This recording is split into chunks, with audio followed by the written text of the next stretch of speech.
নমস্কার বন্ধুরা, কেমন আছো সবাই? আশা করছি তোমরা সবাই ভালো আছো। আমিও খুব ভালো আছি। আমার চ্যানেলে তোমাদের অনেক ওয়েলকাম, অনেক স্বাগত জানাই। তো চলে আসো।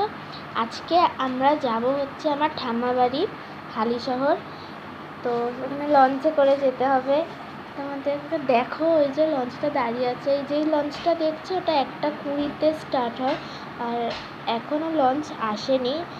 তোমার ওপার থেকে আসতে 5 মিনিট মতো লাগবে।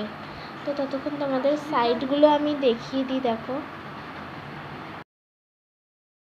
দেখো আমাদের লঞ্চ এসে গেছে। এবার আমরা লঞ্চে উঠছি।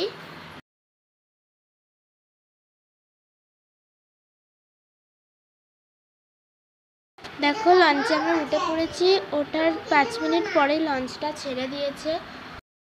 তো দেখো গঙ্গার ভিউগুলো তোমার দেখো। আমার লঞ্চে চাপতে হেভি লাগে। আর দেখো আমার বাবা এটা যখনই কোথাও যাবে সবসময় চুপ, কোনো কথা নেই। দেখো এখানে একটা ছোট্ট নৌকা দুজন মিলে চালাচ্ছে। আর ওই যে দেখতে পাচ্ছ একটা মন্দির, ওই মন্দিরটার নাম আমি ঠিক জানি না। ঠাম্মার কাছে জেনে তোমাদেরকে বলবো, আমি কখনো যাইনি। আর দেখো এখন আমরা পৌঁছে গেছি, লঞ্চ থেকে নামলাম। আমার দাদু এবার দাঁড়িয়ে আছে টোটো নিয়ে, আমাদেরকে নিয়ে যাবে বলে। দেখো তো আমরা টোটোতেও চেপে পড়েছি। তো এর পরের পার্টটা আমি তোমার সাথে আবার শেয়ার করবো। টাটা।